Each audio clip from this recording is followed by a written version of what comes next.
In a situation like yours, with finances in the red, you wouldn't pass a loan review, and it's just a waste of time for us to try to accommodate you, so please leave. The pool might as well hide money in a dresser drawer. The bank teller, who turned out to be my middle school classmate Samantha, said as I walked into the bank in my work clothes to deposit my employees' salaries. After a loud laugh, Samantha dismissed me and called for the next customer. Burning with anger but unable to leave without depositing the employees' salaries, I took out my smartphone on the spot and made a call. The conversation was brief, and I waited for the person on the other end of the line. After finishing with a customer, Samantha came back to bother me. Excuse me, ma'am, in the work clothes. Please leave quickly as you're disturbing others. We'd prefer if you refrain from entering our bank dressed like that in the future. Trying to embarrass me with a loud, sarcastic tone and smirking, Samantha was enjoying herself.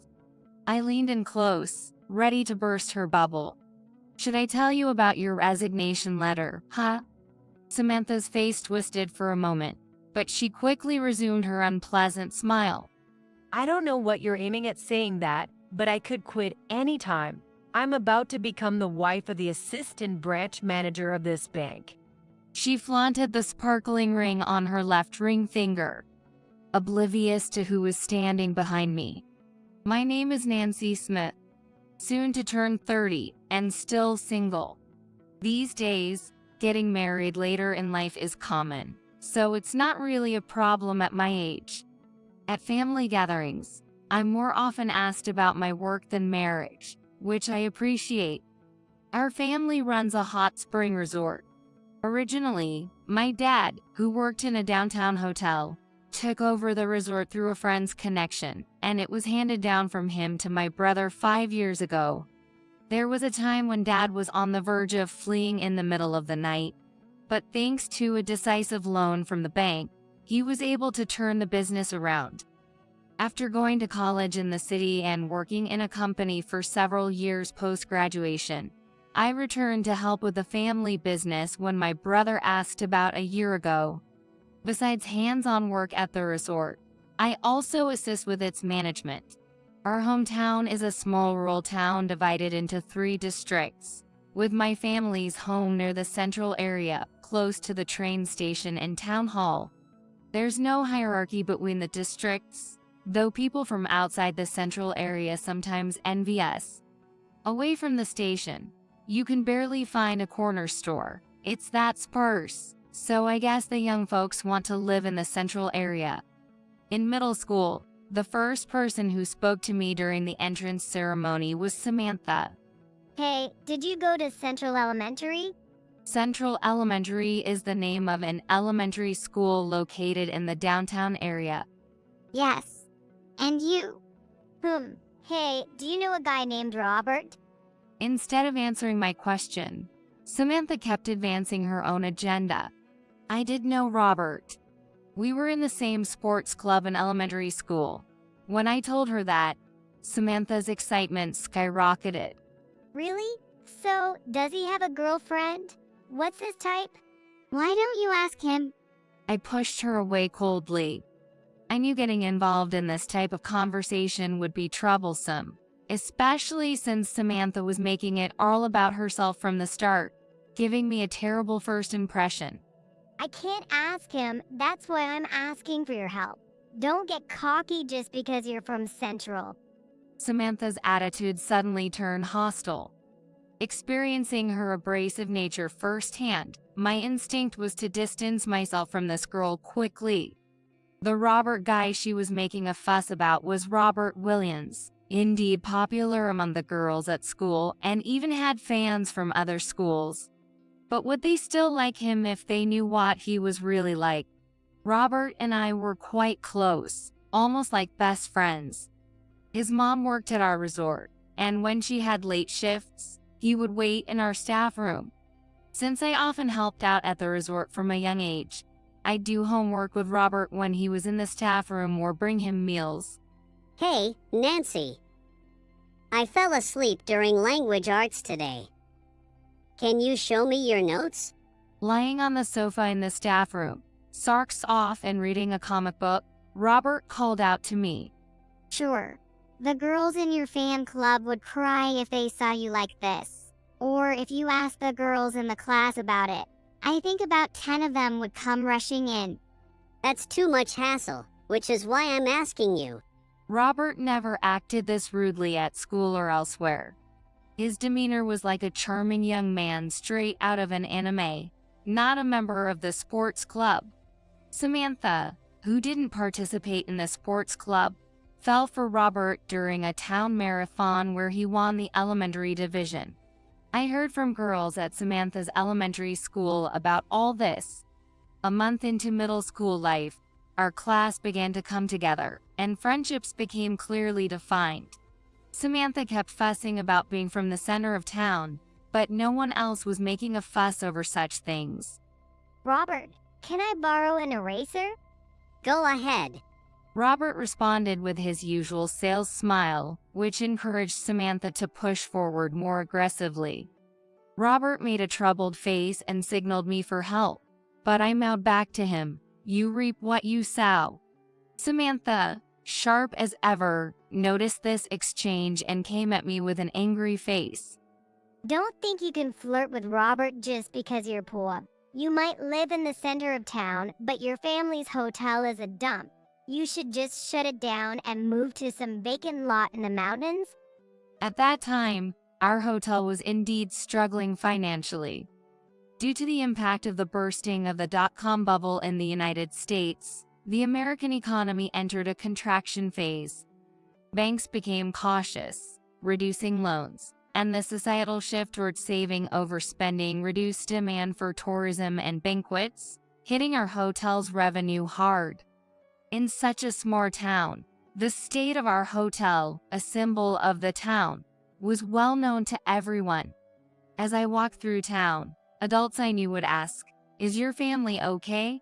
Thanks for worrying about my family, Samantha. It looks like Johnson Bank is really stepping up to help us out, so no need to worry. And I'm not making eyes at Robert, so don't get the wrong idea. Samantha huffed and puffed back to Robert, sticking to him until the bell rang. When I returned home and went out to help at the hotel, I saw Robert in the staff room. Robert, you're going to have a hard time if you keep up this nice guy act. Just be yourself, and the annoying girls will leave you alone. I'm not pretending to be anyone. This is just how I act if I want to live peacefully. Maybe you should try it sometime. You always get entangled with that Samantha girl. Yes, since the day of the entrance ceremony, Samantha has been picking on me. It's clear she's jealous of my friendship with Robert, but she also seems to dislike that my family runs a prominent hotel in the center of town. So, she uses our financial troubles to throw her sarcastic jabs. However, all this tension disappeared after we were assigned to different classes in our second year of middle school. I moved away for high school and then went on to a university in New York, losing all contact with Samantha. Robert and I only saw each other occasionally at the hotel when I visited home. He started working part-time at the hotel when we went to high school, so we had the chance to chat when I came back. I had completely forgotten about Samantha, and after graduating from university, I got a job in New York, just shuttling between work and my apartment. That's when I got a call from my brother. "Nancy, are you interested in coming back home? The hotel is short on staff." "Well, you know I've been trying to expand our business a lot. I need support from the management, and we can't find the right people out here in the rural area." Tired from daily life and without any particular goals, my brother's SOS was very appealing, so I quickly agreed to return home. While I found working at the hotel fulfilling, I focused most on the backstage tasks. Since our hot springs were a big selling point, I also worked with vendors to check the source, filters, tanks, and flow rates. Not just the hot springs, but my brother had also started a heated pool, seasonal baths, and medicinal baths, so I had to manage the boilers as well. While my brother, the president, was the public face of our business, I helped out front when needed but mostly stayed behind the scenes, working in my work clothes to ensure the facility and environment were pristine, as that was our hotel's main attraction.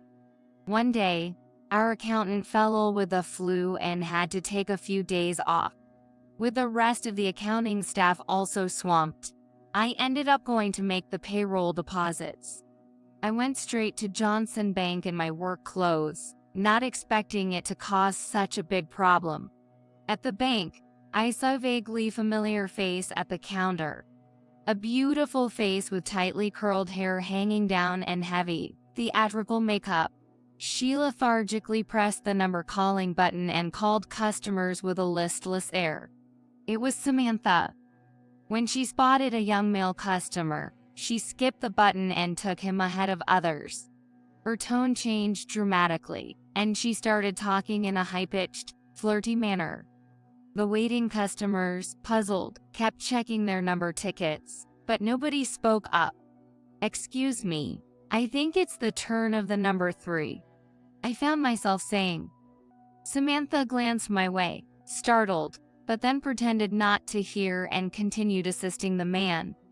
After he was done quickly because he only had a payment to make, Samantha finally seemed about to press the button for the next number, but instead, she turned to me.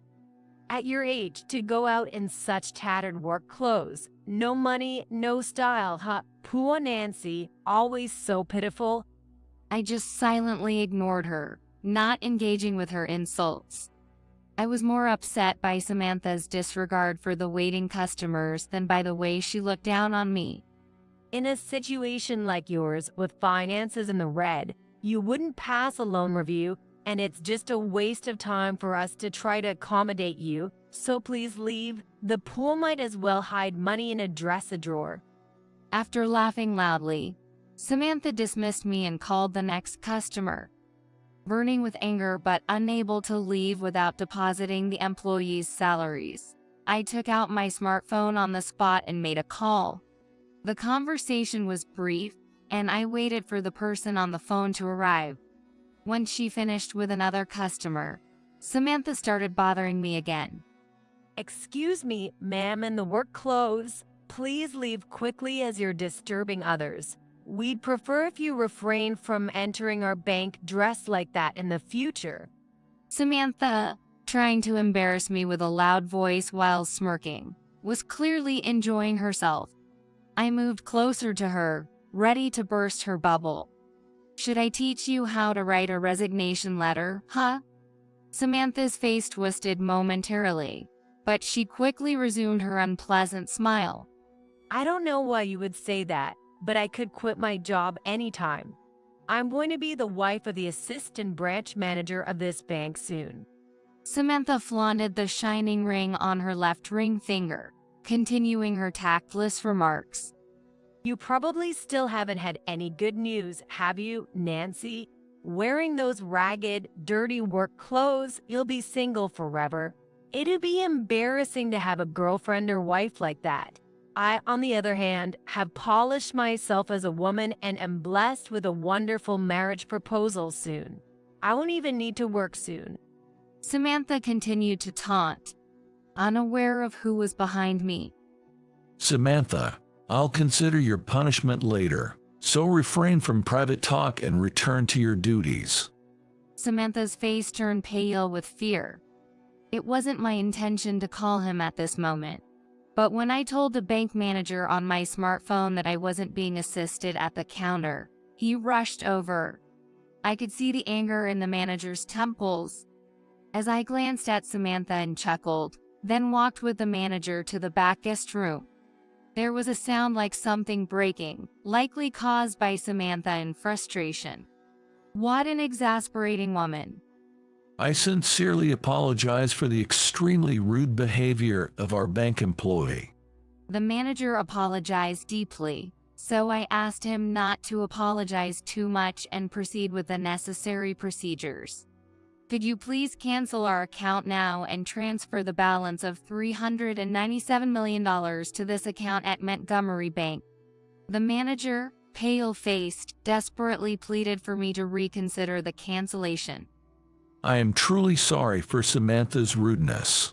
We will properly instruct her and apply appropriate sanctions. From now on, I will personally oversee the handling of your Scott Hotel, so please reconsider the cancellation. There wasn't any particular problem or dissatisfaction with the manager. However, Samantha's behavior today was infuriating, and even before today, she had been favoring customers she liked over others, which was problematic. It made me wonder about continuing business with a bank that allowed such things. I know that Johnson Bank has been with our hotel since its inception, and above all, when we were facing our biggest financial crisis and were being turned down for loans by the assigned bank officers, it was a branch manager of Johnson Bank at the time who lent us money, ready to take a leap of faith. James, a very honorable man, risked everything to lend us money. Although it's questionable to terminate relationships over someone like Samantha's remarks, there had been discussions about canceling our Johnson Bank account for some time. After saving our nearly bankrupt business, James was fired a few years later for reasons that didn't align with the bank's policies. Since then, our family started feeling distrust towards Johnson Bank. Although we had a stable relationship with them since our business stabilized, since my brother took over the hotel, Johnson Bank had been aggressively pushing for more loans.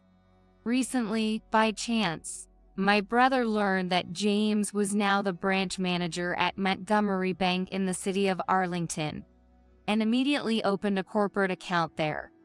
The city of Arlington is only a 30-minute drive away, so it wouldn't be a hassle to deal with in the future. We were just considering when to switch accounts. Today, I was supposed to discuss the timing of the cancellation with the Johnson Bank branch manager, but Samantha's actions prompted me to push the issue. I had brought all the necessary documents for this. But if you insist on canceling today, how do you intend to handle the payroll deposit? Well, given the circumstances, I will hand out this month's salaries. It's only for a few employees who just joined this month and didn't have time to set up their accounts for salary. Typically, employee salaries are transferred automatically from the company account on payday. However, for newly hired employees, the first month's salary needs to be deposited at the counter since their account setup doesn't complete in time. Therefore, since most of the employees' salaries have already been transferred today and the withdrawals are completed, there is no issue with canceling the account now. As the manager hung his head, Samantha knocked and entered the room where we were discussing.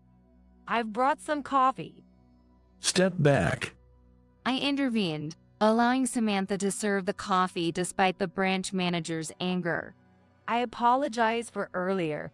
It was my first time seeing someone dressed like that at the bank, and it startled me, she said coolly, not forgetting to inject a hint of sarcasm. I retorted firmly. Startled? You didn't seem startled at all. You were quite eloquent with your rude remarks. Samantha, perhaps angered by my words, started making excuses to the branch manager. Listen, this woman is a former classmate of mine. She's been harassing me for a long time, and I was so scared when she entered the entrance. She gets violent when she's angry, and I thought she might disturb other customers, so I spoke harshly to drive her away. I was thinking of the bank's best interest, really. I was astounded and decided to spill everything about Samantha to the branch manager. I recounted not only her nitpicking from our middle school days, but also her lackadaisical customer service and how she would prioritize young men regardless of their number in line.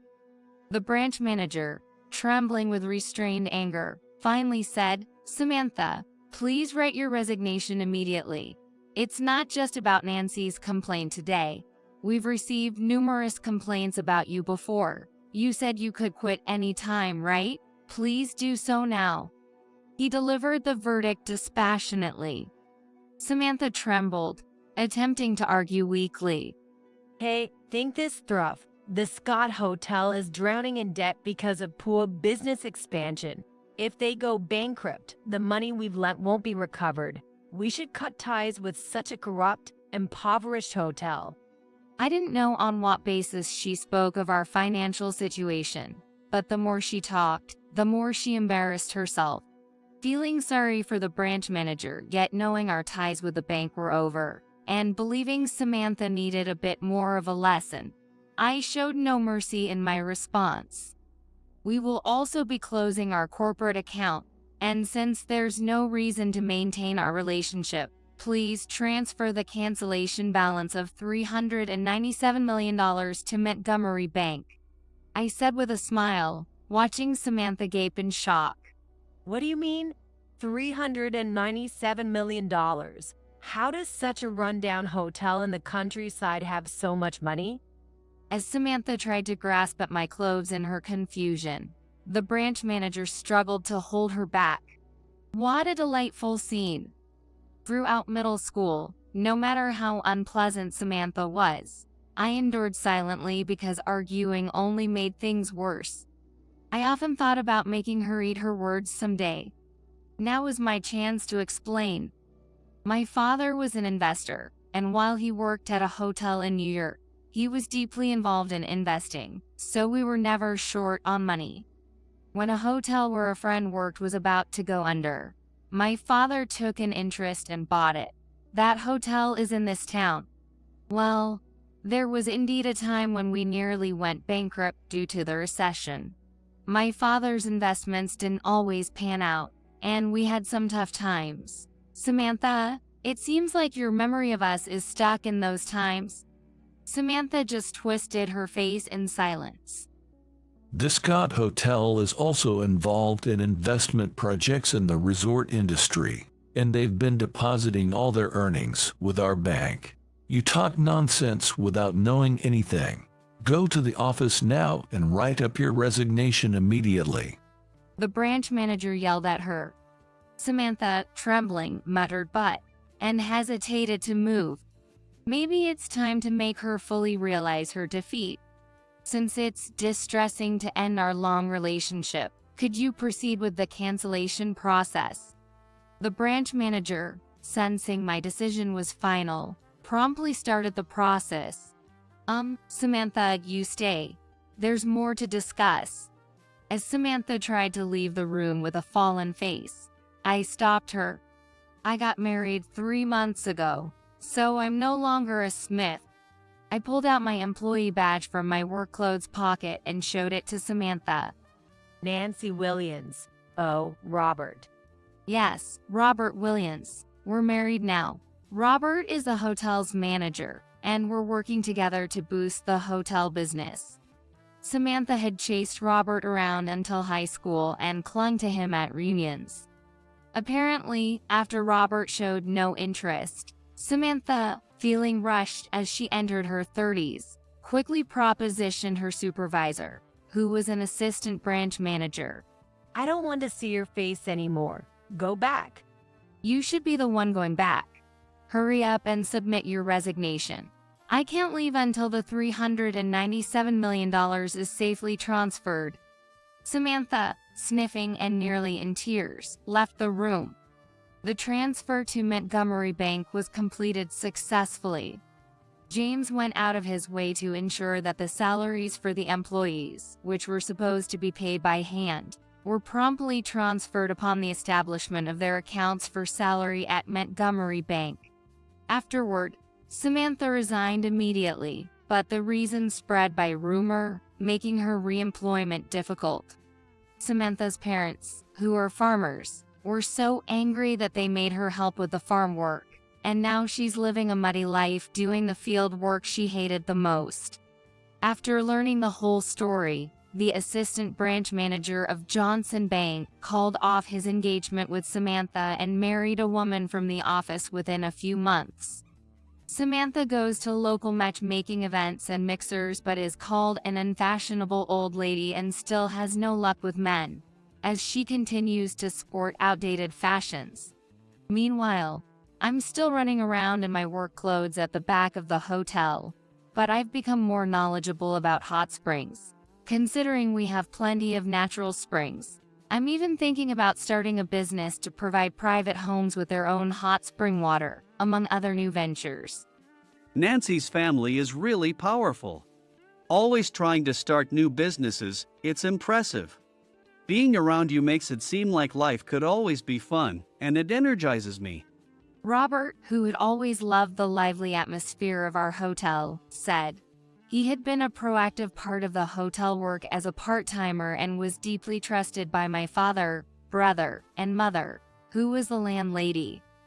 I was surprised when Robert, who had been just a friend, proposed, but I couldn't think of anyone better than him with whom to uplift the hotel. During a break in the staff room, while having coffee, I spoke to Robert about the future. But Robert, it's great that we're thinking about new ventures, but it looks like it'll be a while before we can start. There's something even more important before that. Oh, really? Robert hugged me, his face brighter than ever. In a year, our family will be growing. Looking fondly at the maternity diary, Robert reluctantly went back to work.